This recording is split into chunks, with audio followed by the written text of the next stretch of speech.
Shalom saudaraku yang dikasihi Tuhan Yesus Kristus. Selamat pagi, salam sejahtera untuk kita semuanya. Selamat datang kembali di Renungan Rohani pagi hari ini.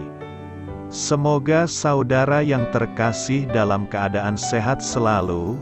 Kiranya damai dan sukacita Roh Kudus melimpah di dalam hati dan pikiran saudara saat ini.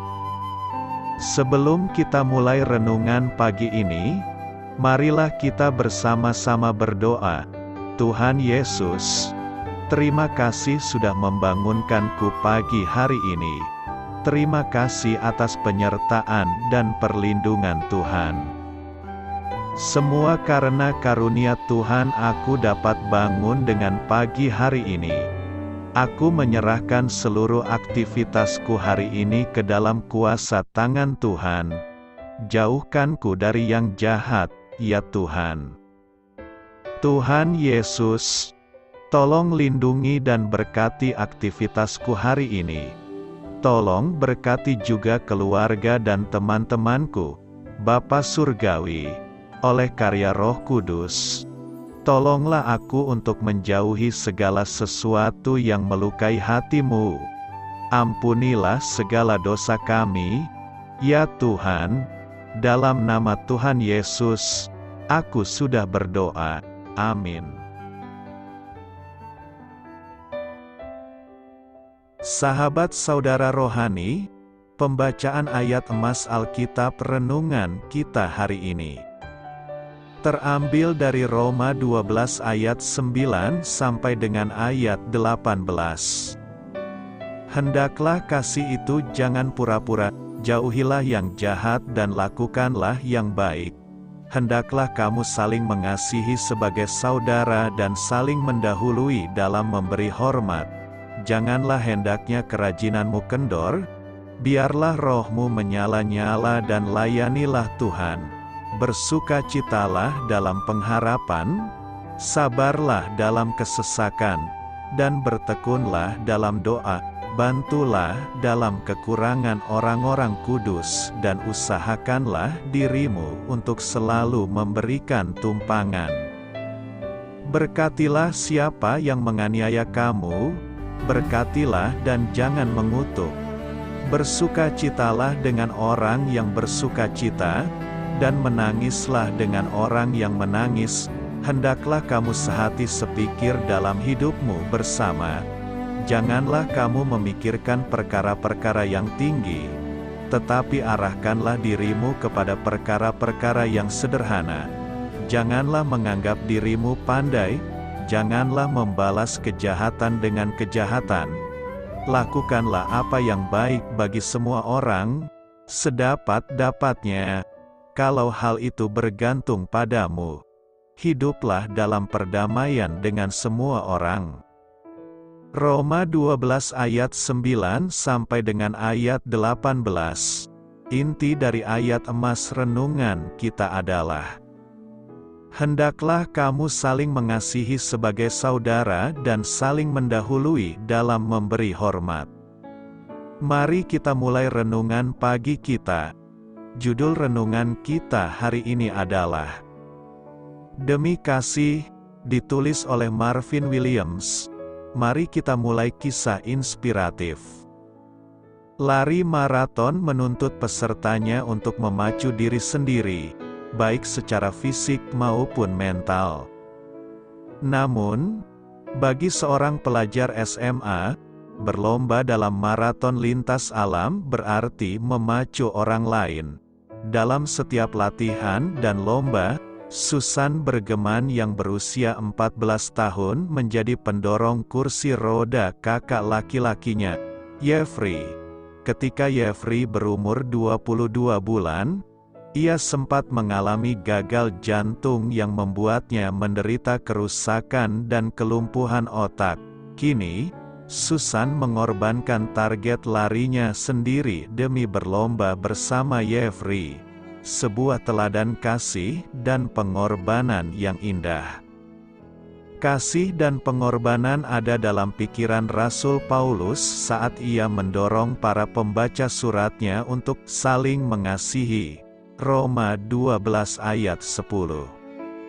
Ia tahu bahwa jemaat di Roma bergumul dengan kecemburuan, kemarahan, dan perselisihan sengit. Maka, Paulus mendorong agar mereka mengizinkan kasih ilahi menguasai hati mereka. Kasih seperti itu, yang berakar dalam kasih Kristus, akan memperjuangkan yang terbaik bagi orang lain. Kasih yang tulus seperti itu akan membuat kita juga bermurah hati. Mereka yang mengasihi sedemikian rupa akan senang mendahulukan orang lain daripada diri mereka sendiri. Sebagai orang percaya, kita masing-masing berlomba dalam kasih sambil menolong orang lain menyelesaikan perlombaan mereka juga. Meski tidak mudah, hal itu memuliakan Tuhan kita, Yesus Kristus. Jadi, demi kasih, marilah kita bergantung padanya yang memberi kita kekuatan untuk mengasihi dan melayani orang lain. Saling mengasihi berarti ada dua pihak yang sama-sama memberi kasih. Kasihnya bergayung sambut, tidak bertepuk sebelah tangan. Kata saling memberikan makna yang mendalam dalam nas hari ini.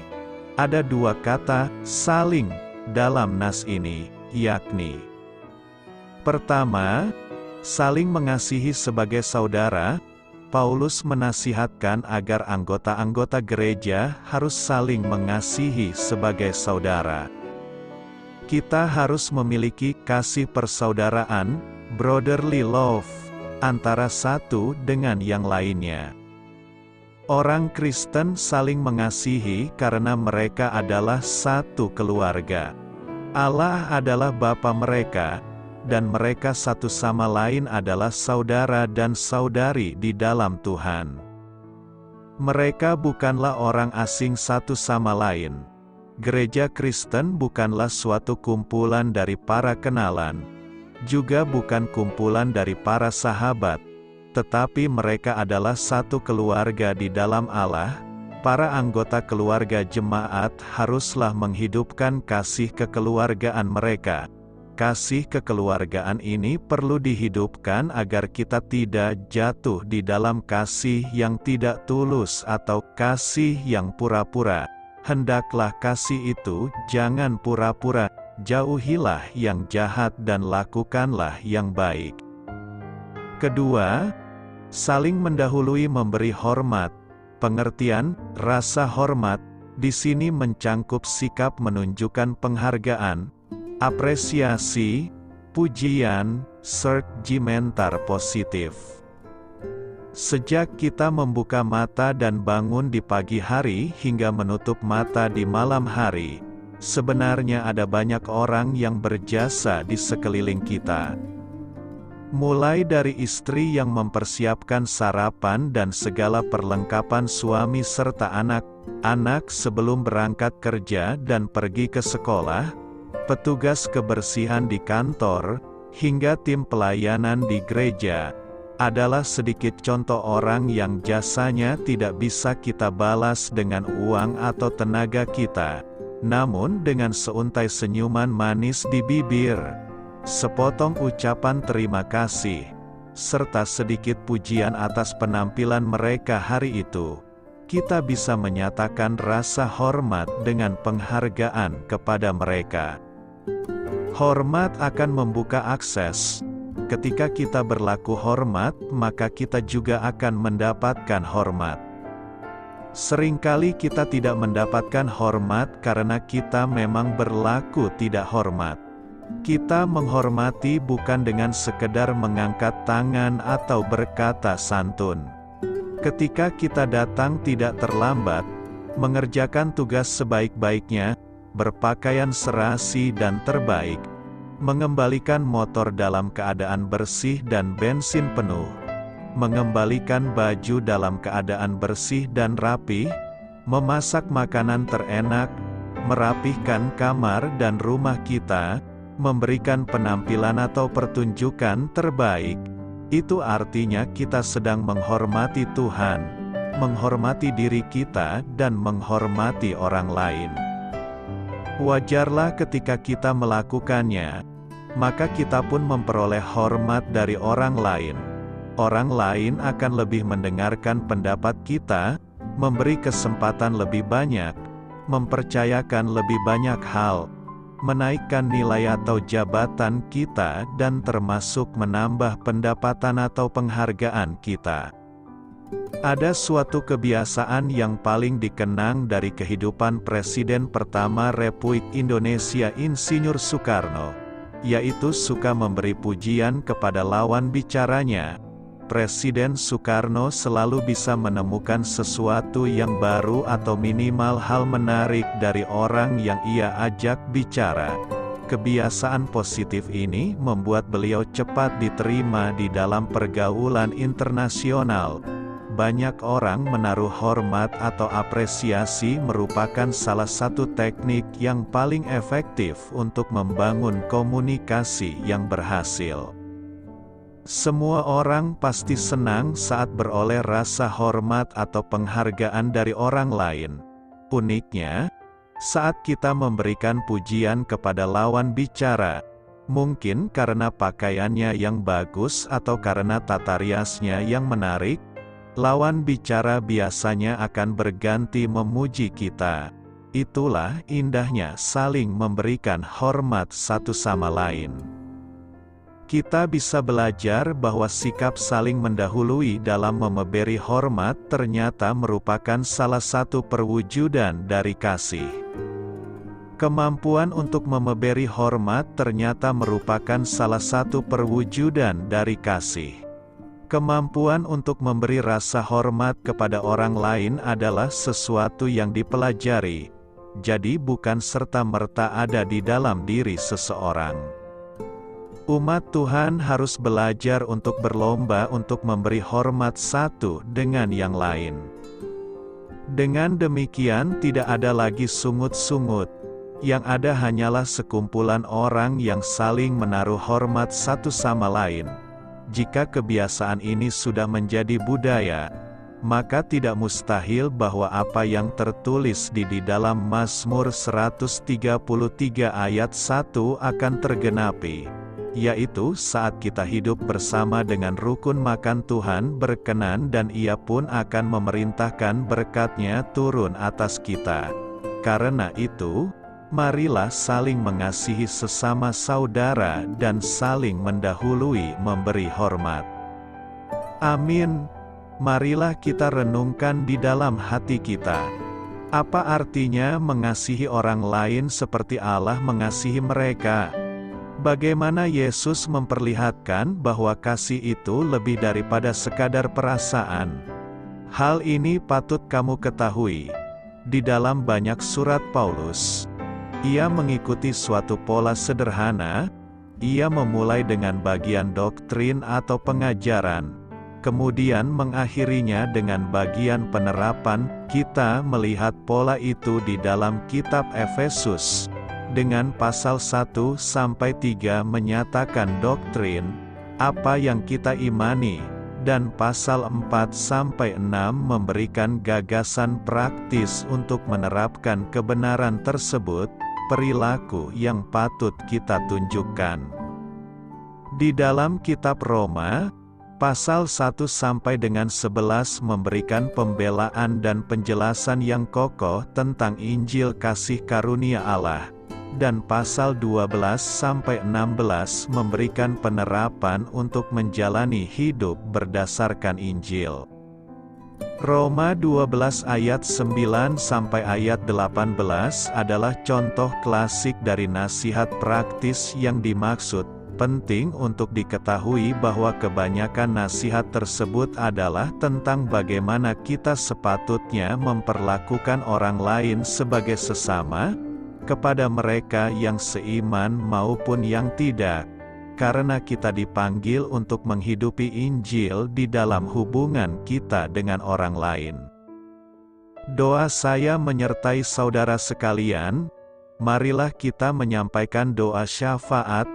Allah Maha Kasih, demi kasih dan kemuliaan-Mu, tolonglah aku untuk lebih mengutamakan orang lain daripada diriku sendiri.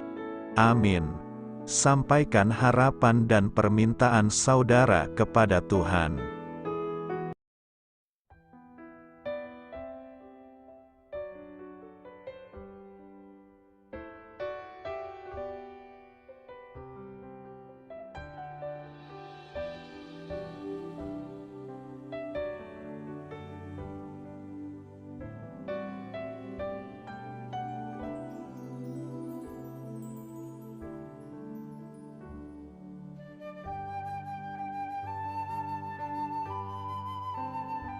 Marilah kita renungkan sahabat saudara rohani. Demikianlah renungan firman Tuhan pagi hari ini. Semoga menjadi berkat dalam hidup kita. Dan sebelum kita memulai segala aktivitas kita pagi hari ini, marilah kita berdoa. Selamat pagi Bapa, malam hari telah berganti pagi. Kehidupan baru telah Engkau berikan kembali bagi kami. Bapa Surgawi, tolonglah aku menyadari kebutuhan orang lain, supaya aku dapat membagikan apa yang telah Engkau berikan kepadaku.